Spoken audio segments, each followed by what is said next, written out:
Hello everyone. आज मैं आपके बच्चों की स्टडी को बेटर और फन बनाने के लिए एक इफ़ेक्टिव टूल शेयर करने वाली हूँ जिसको हम कहते हैं फ्लैश कार्ड।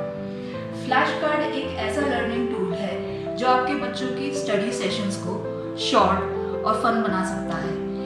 ये स्पेस इफेक्ट के साइंटिफिक फिनोमेना के ऊपर बेस्ड है। अब स्पेस इफेक्ट क्या होता है?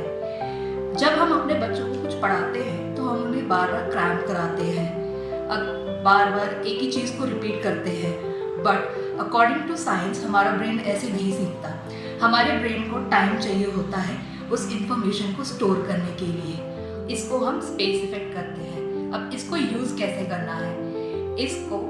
इसको आप यूज़ ऐसे कर सकते हैं कि जब आप अपने बच्चों को कुछ पढ़ाते हैं, जैसे A फॉर एप्पल, तो फिर उसको आप कल फिर से रिवाइज कराइए, उसके बाद 4 दिन बाद रिवाइज कराइए, फिर 1 हफ्ते बाद रिवाइज कराइए। ऐसे करके इस टाइम इंटरवल में उन बच्चों का जो दिमाग होता है उस इंफॉर्मेशन को स्टोर करता है। अब बात करते हैं हम रिकॉल की। रिकॉल एक मेंटल प्रोसेस है जिसमें जो हमारा ब्रेन है वो एक्टिवली इंफॉर्मेशन को रिट्रीव करता है हमारी मेमोरी से। और इस मेमोरी रिट्रीवल की प्रोसेस में ही जो मेमोरी है वो शॉर्ट टर्म से लॉन्ग टर्म में जाती है, यानी कि वो मेमोरी स्ट्रॉन्ग हो जाती है। तो इसको आप ऐसे यूज़ कर सकते हैं अपने बच्चों की पढ़ाई में। जैसे जब आप C4 बोलते हैं तो सीधा कैट मत बोल दीजिए, पॉज कीजिए।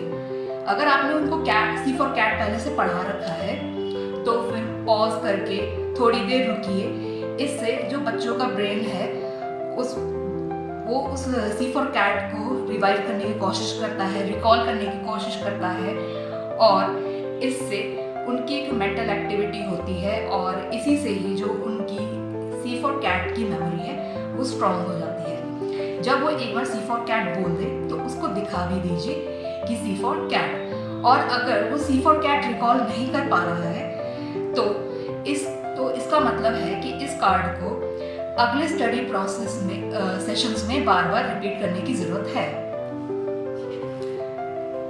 अब बात करते हैं रिकॉल और स्पेस इफेक्ट का कॉम्बिनेशन, जिसको हम लोग स्पेस रिपीटेशन कहते हैं। स्पेस रिपीटेशन एक सिस्टमैटिक प्रोसेस है स्टडी का, जिसमें हम लोग स्टडी सेशन को शेड्यूल करते हैं डिफरेंट टाइम इंटरवल में, और बार बार रिकॉल करने से होता ये है कि हमारे ब्रेन और बच्चों के ब्रेन को लगता है कि ये इंफॉर्मेशन इम्पॉर्टेंट है, तो वो उसको स्टोर कर देता है लॉन्ग टर्म मेमोरी में। तो फ्लैश कार्ड को यूज़ करने के कई डिफरेंट वेज हो सकते हैं, लेकिन मैं रिकमेंड करूँगी बेसिक से एडवांस की तरफ। यानी कि जब आप अपने बच्चे को A फॉर एप्पल सिखाते हैं तो उसको A के बाद पलट के एप्पल दिखा भी दीजिए, और फिर बाद में इसको रिकॉल करने दीजिए जब आप उसको अगले दिन ये कराते हैं। एक और तरीका फ्लैश कार्ड को यूज़ करने का है कि आप इससे वर्ड्स बना सकते हैं। जैसे कि मैंने यहाँ पे एक बना रखा है CAT, कैट, लेकिन अगर आप उसको याद करवानी है कैट की स्पेलिंग तो फिर आप उसको पूछ सकते हैं कि कैट के लिए C और T के बीच में कौन सा लेटर आता है।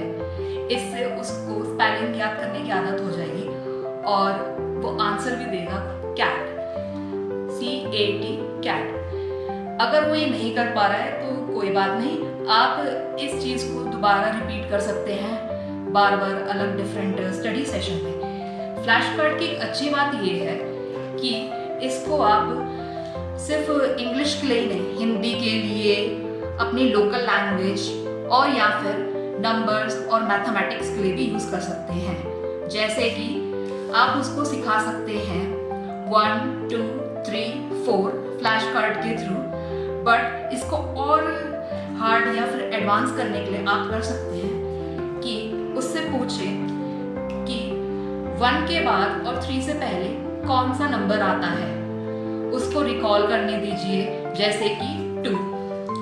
और आप इसको ऐसे भी पूछ सकते हैं कि 3 के बाद कौन सा नंबर आता है,